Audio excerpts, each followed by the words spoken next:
Welcome back to another week. And this week we're going to be going through the Enneagram again.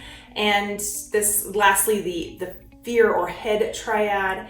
And if you, again, have any questions at all about the Enneagram or what your number is, if you've taken the test, please tell me. I geek out on this stuff. I have read so many books on it, and I could just talk for hours on this. So again, send me a message, and if you haven't taken your test yet, go ahead and do that. We're going to be talking about the fear or the head triad today. This is numbers 5, 6, and 7, and let's dive right into it. So the fear or head triad, so these numbers obviously driven by fear. 5 externalize it, 6 internalize it, and a 7 forgets it. They take in and relate to the world through the mind, and they tend to think and plan carefully before they act.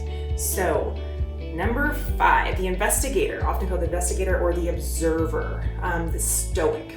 They're analytical, detached, and private, and they're motivated by a need to gain knowledge, conserve energy, and avoid relying on others. Type 5 is a person who pulls back from the world and others to observe and prefers to live in their mind. They may be wise and visionary and knowledgeable or abstract, stingy, eccentric, and intellectually arrogant. These are kind of like the stoics, I'd like to think, when I'm envisioning in a 5. So the core message, though, that they long to hear is that your needs are not a problem. You will be provided for. They're all about conserving, whether it be energy or finances, all the things. So what's it like to be a 5? I can take care of myself, and I think others could do the same. I don't always say things out loud, but in my head, I'm pretty sarcastic and cynical. I often feel awkward around other people. I'm okay if people ask me a few specific questions about myself, but I don't like it when people want too much information. They're very private. I need time alone. They get drained by the presence of other people, so they definitely recharge when they're alone. If I want people to know how I feel, I will tell them. I generally wish they wouldn't ask. I think thoughts are more reliable than feelings. I need a couple of days to process and experience or know how I feel about something. They do not like to be rushed. They are big processors. People are wasteful. I hold on to what I have. Often I find I would rather observe than participate. I trust myself, and that means I think about things for a while and then I make my own decisions. I can't understand why people get together to just hang out. That's so true. It's like a waste of time, energy, resources, all the things that 2 of 5. I'm a listener, and they are. You may think that they're super aloof, but they're very observant, and they are listening. I have to be very careful with my time and energy. I get tired when I have to be with people for too long. I often felt invisible as a child. Sometimes as an adult, I choose to be invisible. That one makes me really sad, but that's one of the reasons that we adopt these certain personality traits. It's to have our core longing met, and also to survive and to protect ourselves. Sometimes I think I should be more generous, but it's hard for me. In groups, being uninformed makes me very uncomfortable. They like to know it all.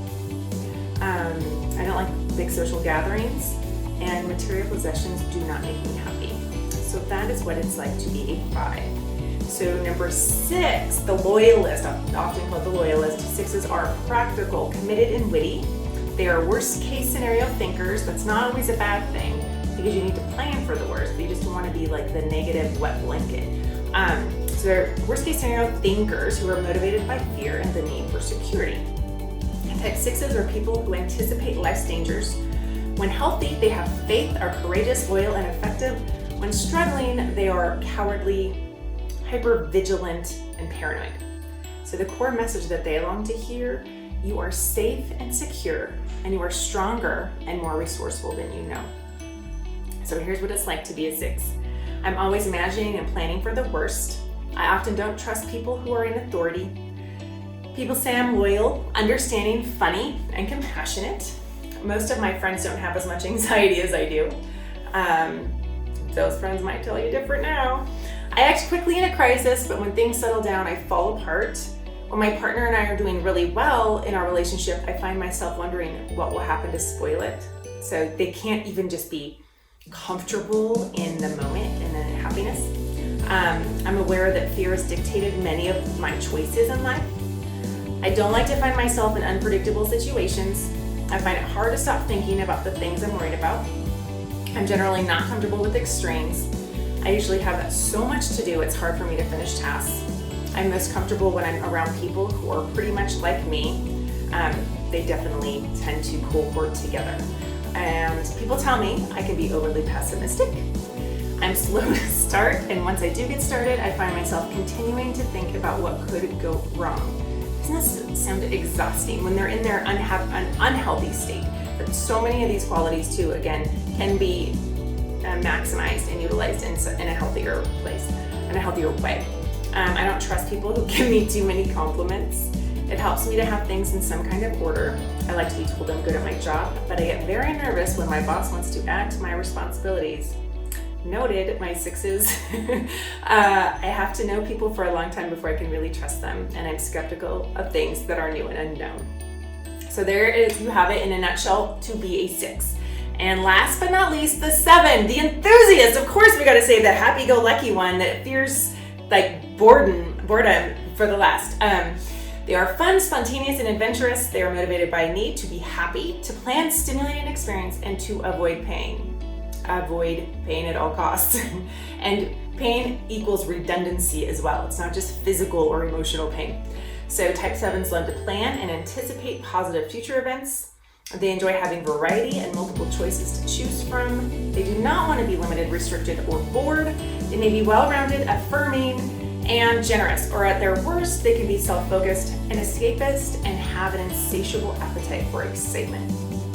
The core message that they want to hear is you will be taken care of. So what's it like to be a 7? I'm always the first person up for a last-minute adventure. I'm an optimist to a fault. I don't like making hard and fast commitments to things. Oh man, they suffer from FOMO, fear of missing out, big time. Anticipation, they believe, is the best part of life. People close to them say they can be argumentative or superior. Variety and spontaneity are the spice of life. They believe that to their core. Sometimes they get so eager for the future, they can hardly wait for it to get here. It's hard for me to finish things. When I get close to the end of a project, I start thinking about the next thing, and then I get so excited, sometimes I just move on. So they are constantly starting, never finishing. I usually avoid heavy conversations and confrontations. When people I care about are having a hard time, I help them look at the bright side. Other people think I'm sure of myself, but I have lots of doubts, so they definitely wear a mask a lot. I'm popular and have lots of friends. When things get too serious for too long, I usually find a way to get people to lighten up, often by telling jokes and funny stories. They definitely break the ice with humor in tense situations. I don't like endings, so I usually wait for people to break up with me. Almost everything can be more fun and entertaining with a little effort. I quickly get bored, so I'm always wanting to try new things. I think people worry more than they should. They're pretty laissez-faire, laid back, happy-go-lucky, like, oh, you know what, I'm not gonna think about my actions, I'm just gonna jump and I'll see what happens and I'll deal with it later. And then I don't like it when people have expectations of me. It creates massive anxiety and stress. So there you have it, the Head Triad. If any of these, you guys have any questions on these, please send me a message next week. I'm going to be diving a little deeper, and we're going to be talking about kind of the vices and virtues of these numbers. If there's anything that you want to know more about, though, with regards to the Enneagram, please send me a message, because again, I can nerd out and talk about this all day. Until next time, have an awesome weekend and be disciplined.